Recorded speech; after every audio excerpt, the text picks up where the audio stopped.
देवताओं ने भगवान से प्रार्थना की कि प्रभु आपके कहे अनुसार हमने मेहनत की, परंतु हम फिर भी रह गए। भगवान तभी विश्व मोहिनी रूप धारण किया और विश्व मोहिनी रूप धारण करके दूर से ही हाव भाव में मटकते हुए दैत्यों की तरफ, जिनके पास वो कलश था अमृत का, इशारा करते हुए नृत्य करते हुए चलने लगी भगवान विष्णु मोहिनी रूप धारण करते। जब उनकी दैत्यों की दृष्टि उस विश्व मोहिनी भगवान विष्णु पर पड़ी तो वो एकदम मंत्र मुग्ध होकर के उस विश्व मोहिनी रूप के पास गए कि देवी, आज तक हमने संसार में कभी नहीं देखा और आपको पहली बार देख रहे हैं इस स्वरूप में।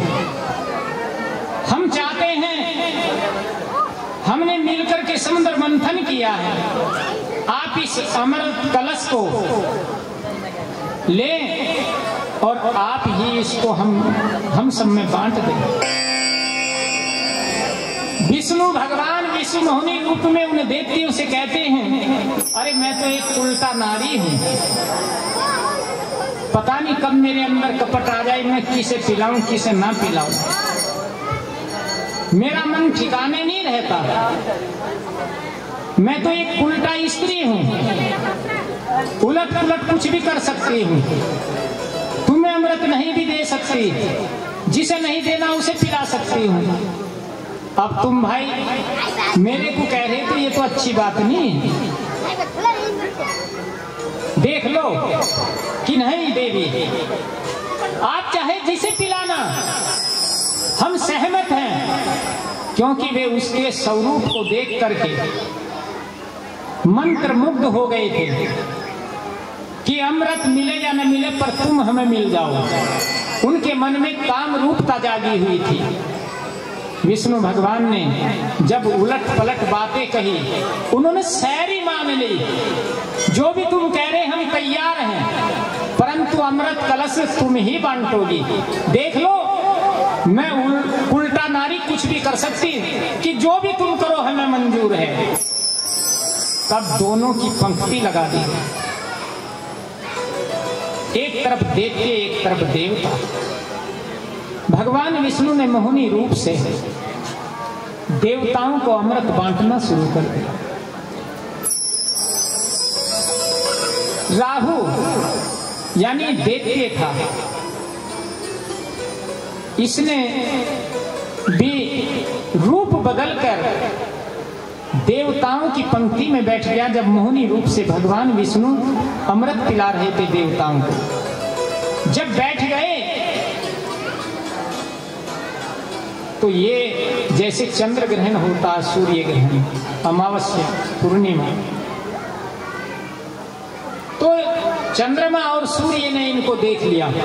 जैसे भगवान विष्णु ने उनको पिला रहे, ये तो देते हैं प्रभु, ये देते हैं कि अब तो इन्होंने पी लिया।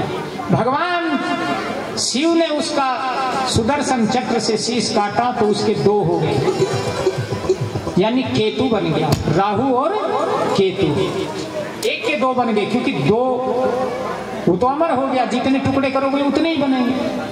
जैसे 49 मरुदगण है, मरुदगण, उनका भी अंदर दीति के गर्भ में एक, यानी ये कथा आती है, इंद्र को मारने के लिए दीति ने तप किया था कि मेरे ऐसा पुत्र प्राप्त हो, और पुष्पवन व्रत की विधि साल भर वो व्रत रखा था। उसमें नियम था कि जूठा ना पढ़ना, जूठे मुख ना रहना और झूठ ना बोलना, मतलब उसके कई सारे नियम हैं। तो जब वो करती थी, एक दिन जूठे मुंह भोजन करा, मुख कुल्ला करा नहीं, धोया नहीं और लेट गई। इंद्र ने मौका पाकर उसके पेट यानी सुख समरूप धारण करके शरीर में प्रवेश किया। अपने वज्र से 2 टुकड़े बने, दोनों जीवित, 2 के 4 करे वे जीवित। इस प्रकार 49 टुकड़े हो गए, 49 के 49 वो जीवित रहे, वही मरुदगण कहलाए। इसी तरीके से यहाँ पर जैसे भगवान विष्णु ने उसके 1 के 2 टुकड़े करे तो राहु केतु बन गया। देवताओं ने कहा प्रभु ये अमर हो गया, जितने टुकड़े करोगे उनके ये बन जाएंगे, इसलिए बस 2 ही रहने दो। तो वो चांद सूरज से बदला लेते हैं, राहु और केतु। इस प्रकार समुद्र मंथन से ये अमृत निकला, देवताओं को पिलाया और फिर मदिरा पान दैत्यों को पिलाया भगवान ने। अब यहीं पर ये वृत्तासुर यानी जो देवता और दैत्यों में ये संग्राम हुआ था अमृत को लेकर के, इसी को देवासुर संग्राम कहा गया। देवताओं और असुरों में जो संग्राम युद्ध हुआ था अमृत कलश को लेकर के, इसी को देवासुर संग्राम कहा गया। बोलो भागवत भगवान की। अब थोड़ी देर भाई भगवान के नाम का सिमरन भी करो, हैं? करोगे?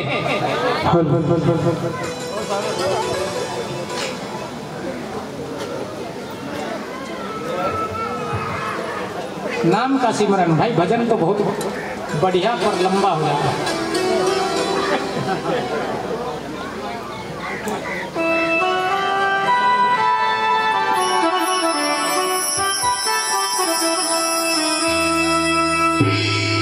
हरे कृष्णा कृष्ण कृष्ण हरे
बोलो भागवत भगवान की जय हो। इस प्रकार श्री सुखदेव जी महाराज राजा परीक्षक को कथा सुना रहे हैं।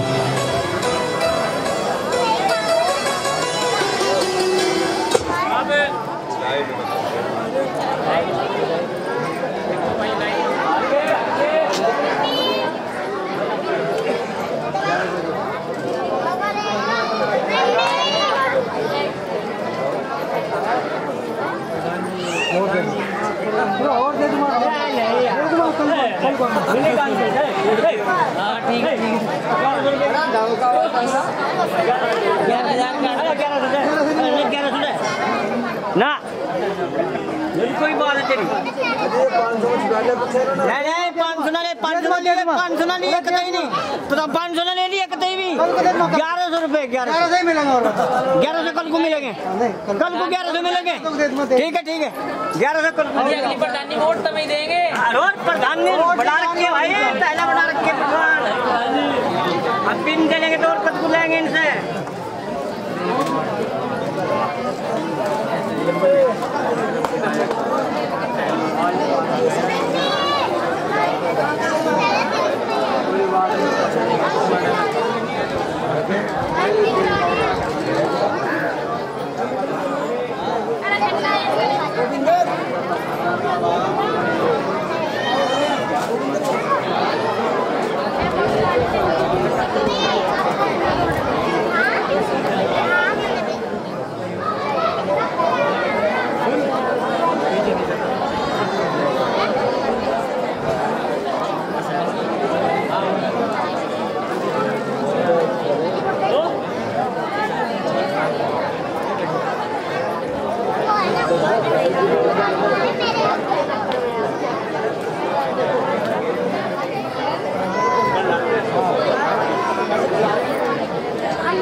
बोल बाकी बिहारी लाल की।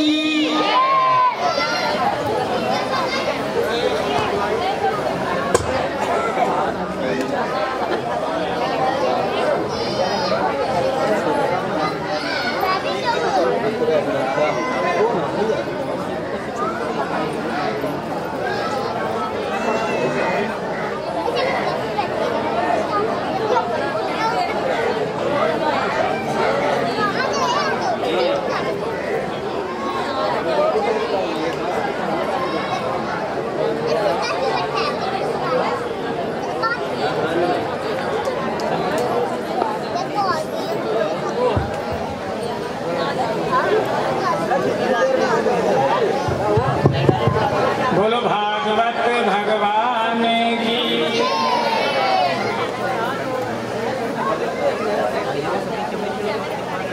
इस प्रकार भगवान ने मोहिनी रूप धारण करके देवताओं को अमृत, देवियों को मदिरा पान शराब पिलाई। तो जो शराब पीते हैं वो कौन है? राक्षस। हाँ, यानी विष्णु भगवान ने देवियों को शराब और देवताओं को अमृत पिलाया था। इसलिए जो शराब पीते हैं वो राक्षस प्रवृत्ति के होते हैं।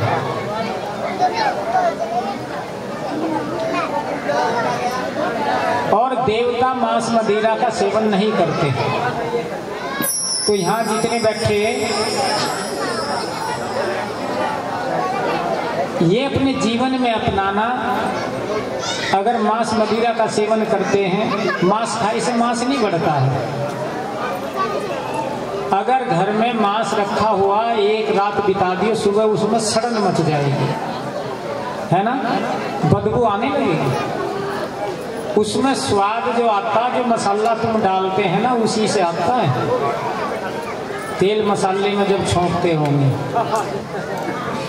अगर उसमें ना डाला जाए तो मांस ही है।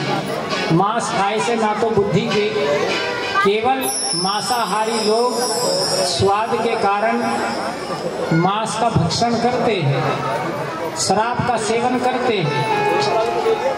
अच्छा, यहाँ जैसे मदिरा पान शराब पीने वाले अगर यहाँ बैठे हैं तो आपका कथा सुनने का लाभ जभी है। यहाँ संकल्प करें और भगवान से प्रार्थना करें कि हे भगवान, हमें सद्बुद्धि देना, ऐसी शक्ति देना जिससे हमारा मन मांस मदिरा में ना लगे। प्रार्थना में शक्ति है, अगर मांगेंगे तो मिलेगा, श्रद्धा और विश्वास से। इसलिए ये समुद्र मंथन हुआ, मदिरा निकली तो देवतियों को पिलाई, अमृत निकला तो देवताओं को पिलाया। भगवान ने विश्व मोहिनी रूप धारण किया। यहीं से जब विश्व मोहिनी रूप धारण किया तो यहीं से यानी हनुमान जी का जन्म है। यहीं से हनुमान जी का जन्म है। हनुमान जी राम यानी शिव के अवतार माने गए।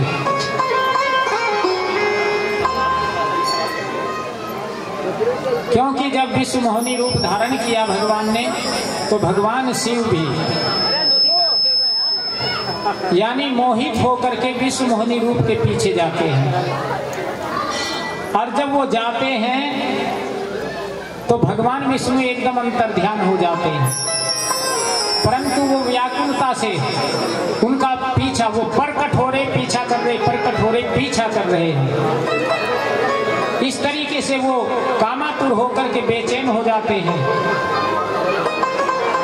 और फिर भगवान विष्णु अंतर ध्यान, यहां से इनके रज के द्वारा ही, यानी भगवान शिव के रज को कौन सहन करेगा।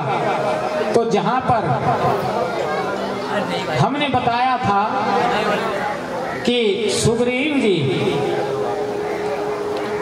जहां रहते हैं वहीं पर अंजनी माता तप कर रही थी, उसी पर्वत पर। नाम बताए थे ना कथा में, कौन कौन आए थे उसमें हैं?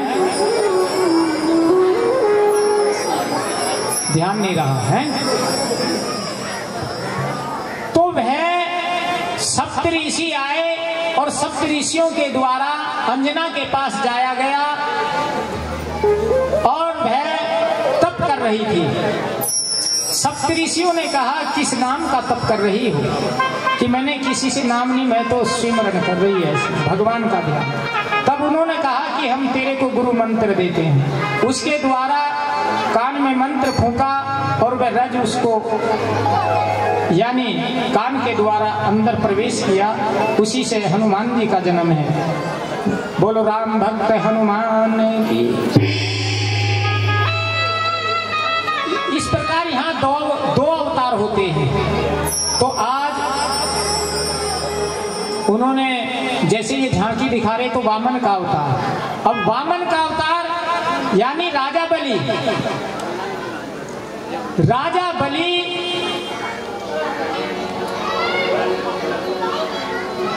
इंद्रलोक पर भी अपना कब्जा कर लेता है, स्वर्ग पे अपना आधिपत्य कर लेता है।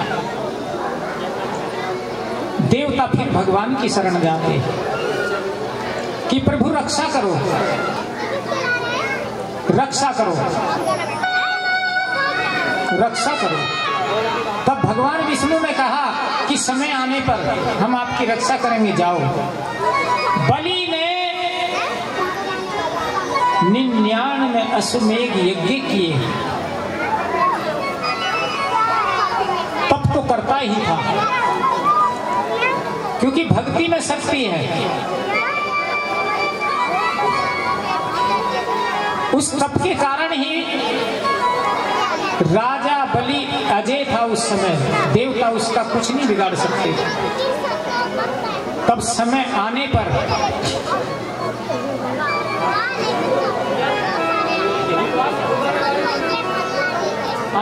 दो मिनट में ये कर दूं। राजा बलि यानी अभी अपने बीच में वामन भगवान की झांकी आएगी।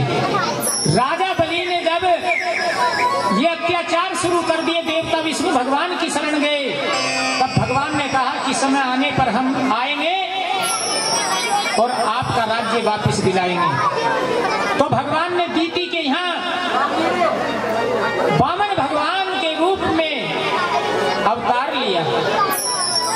वामन का मतलब है छोटा रूप धारण किया और वे राजा बलि के दरबार में जाते हैं और राजा बलि से भिक्षा मांगते हैं। जैसे अभी आपके बीच में भिक्षा टन करते हुए वामन भगवान आएंगे। अब भिक्षा मांगते तो राजा बलि कि पहले 3 वचन दो। अरे चाहे महल ले लो, चाहे जो मर्जी वो ले लो, कि नहीं राजन कि 3 वचन दिए। तब वामन भगवान ने कहा कि मेरे को 3 पग पृथ्वी चाहिए, कि तुमने कुछ नहीं मांगा, कि मांग लिया मैंने, मेरे को 3 पग पृथ्वी दे। इतने में एकदम शुक्राचार्य जी आए जो बलि के गुरु थे। अरे बलि रहने दे, तेरे को छल लिया, ये विष्णु भगवान है। कि गुरु जी अगर विष्णु भगवान ही मेरे से कुछ मांगने आए तो मैंने तो दे दिया, मैं मने नहीं करूंगा। यहाँ बलि ने गुरु की बात नहीं मानी। अगर कोई बात गलत है तो माननी भी नहीं चाहिए। कोई बात गलत है माननी नहीं चाहिए। जैसे प्रहलाद ने अपने पिता हिरण्यकुश की बात भी नहीं मानी थी। क्यों? क्योंकि वो भगवान का नाम लेने से मना करता था और प्रहलाद भगवान के नाम का सिमरन करता था।